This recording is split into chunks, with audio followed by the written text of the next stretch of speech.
Alrighty, so we're still on the do-it-yourself. So we're going to do it yourself car buying. So first things first, as you if you watched the other video, it was basically understanding your budget, and also, not wasting people's time. So this is going to go into that too. Is also understanding your budget and not wasting people's time. So if you have a budget of $1,500, I'm gonna say now, don't look at a car really that somebody has really priced over like $2,200. Because $2,200 they might come down and take that 15. They might want 16, 17. So you might have to scrape up maybe $100. $150 more dollars or something like that. Like on most negotiation, like it's about, I'm gonna say $500 worth of wiggle room. Like it's $500. Car dealers, it might not be as much.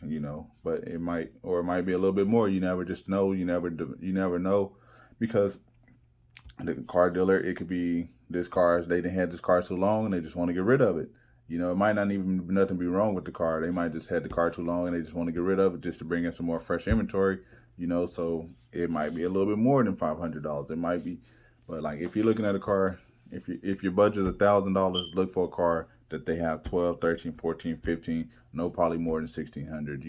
Because one thing a lot of people don't like, nobody wants to get lowballed. And a lot of people, I know a lot of people price cars and they think their vehicles are worth way more, and sometimes people have vehicles priced way higher than what they need to be. But nobody wants to be lowballed, and nobody that's selling vehicles wants to get ants. What are you selling it for? Why are you selling this car? Like why if somebody answers me that question, then I automatically know that you're going to lowball me. If you answer that question to somebody, they're automatically going to feel like this person is going to lowball me. So they're probably going to not be as having a conversation as trying to have a conversation with you as possible, because that's the first thing when I think in my mind, like, okay, they about to lowball me because they're answering me. Because obviously I'm a car dealer, so when I post my ad, it posts my car dealership's name in the ad. So obviously they didn't even go by. Those people are the ones that didn't even bother to read the ad. And that's the thing too. Like, if the, this is for buyers and sellers. Sellers, if you're selling something, make sure describe the item as best as you possible. If it's something that you notice, list it. Just list it. It's best to just list everything. Because as just like I don't like my time wasted. The customers, no point of wasting customers' time. You know, thinking like, oh, if I get them out here, maybe I can just overcome this and sell this. Like, yeah, it's some things that it might not be that big of a deal. Like, but if it's something that you notice, or like when I'm taking pictures, like sellers, if you're taking pictures of the car, make sure the car is cleaned up. Try to, if you can, try to clean up the car, at least vacuum it out. Take it down to the car wash. $2, $3, spread down. If seller also too, if you're selling cars and the car just needs a battery, just go get a used battery. Most places sell a used battery for like $40, $30, $40. You can probably get a used battery less than $50 to put in the car. It makes it where it's like bring your own battery and stuff like that. Just put a battery in the car, and if it's the alternator, let them know like, hey, it's the alternator. Just take the cape, you know, take the cables off. Let the person know like, hey, it's the alternator. Put the battery on. You can see that the battery's good. It just needs the alternator. So just like, or something, or just if you can't afford the alternator, if you can't, or if it's just the battery, just go get the battery. I hate seeing posts be like, oh, it runs and drives, just need a battery. Like, a battery is like $40, and I hate seeing ads too. As if you're a seller, just like hate saying, oh, I don't have the title, but I can get you a title. It's $10 to get it's 10 no more than $15 to get a duplicate title. Like, you're gonna lose out on hundreds of dollars just because you don't want to go get a duplicate title. Obviously, you don't want to get a duplicate title because obviously it's something going on.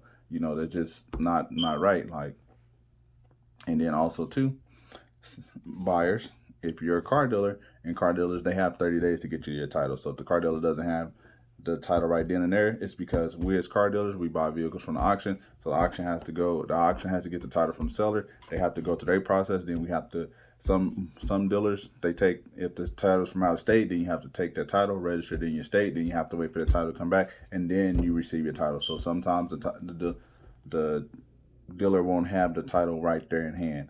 But that's why they give you all the paperwork. They give you 30 days, and if you haven't received the title in 30 days, you're legally obligated to return the car and get your money back.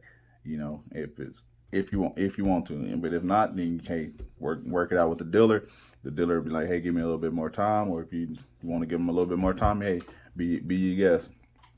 So it's just not trying to mitigate the gap and not wasting each other's time, but also too, like I said, this is negotiation too. So everybody's open to negotiation. Everybody's selling cars, they're open to negotiation. Yes, cash is king, but I mean, cash is king when you're like right there in somebody's face, but if you're just making a blanket statement on like if somebody just offer me like they like if I got a car posted for 25 and they be like I got 2,000 cash in hand, like if cash in hand means something when you're face to face with the person. Like if you're here and you didn't test drive the car, you like the car, and we're sitting there negotiating face to face, then cash means a lot. But it doesn't mean anything when you be like, I got 2,000 cash in hand, because somebody can say, hey, I got 2,000.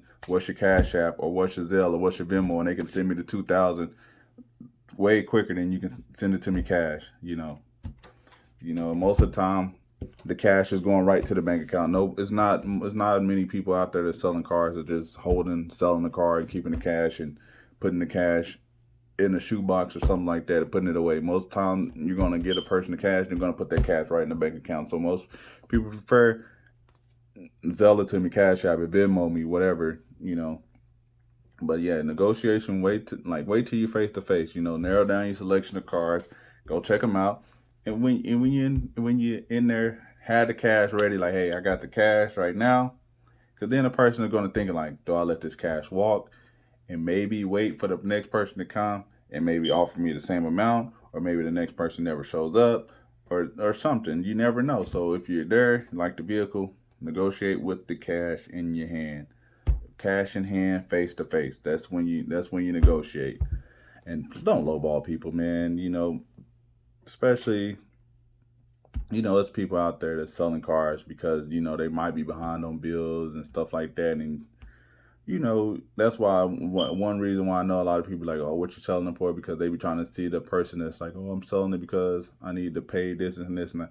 Like the person, yeah, you can lowball them and give them the money that they want, but is that really the right thing to do? Like, yeah, you're getting the best deal possible because but basically you then as the customer, you be the one taking advantage of the seller, and then y'all be mad at the sellers when the sellers take advantage of y'all. But you as the customer, y'all be trying to take advantage of a lot of the sellers, because y'all be answering like, what are you selling the car for? And then they tell you their story and be like, well, I need $2,600 for such and such bill. Well, I'll give you $2,400, or I'll give you $2,300, and the person's like, they're in a state of mind like, oh, we're struggling or trying to get this stuff paid. So maybe they don't get evicted or their car don't get repoed or something like that. So you as a customer, you end up taking advantage of the seller. So I'm saying, like, if somebody up there selling it, they tell you what they're selling it for, hey man, just buy the car, man. Help the person out. Be nice to people, man. Negotiate. Yeah, you can negotiate and get a little bit better of a deal, but don't try to rip the person off, because then everybody I'm trying to create a better narrative between the buyer and seller. Trying to create the better, trying to establish a better thing, because people who sell cars, you get a bad rep. So I'm trying to show you guys ways that you can negotiate. So you and the person that's selling the car, you have an easier and seamless transaction. So it's easy. I'm gonna show you negotiation. Now I'm gonna make a video on what you like check for when you're checking out the car and stuff like that. But yeah, I know this kind of video went kind of all over the place, but y'all kind of get the gist. Hopefully. Appreciate everybody for tuning in. If you haven't already, like this video, subscribe. I'll be more videos. Just trying to make the customer and dealership relationship a lot better, because customer and seller, in anything. But appreciate y'all. I'm out. Peace.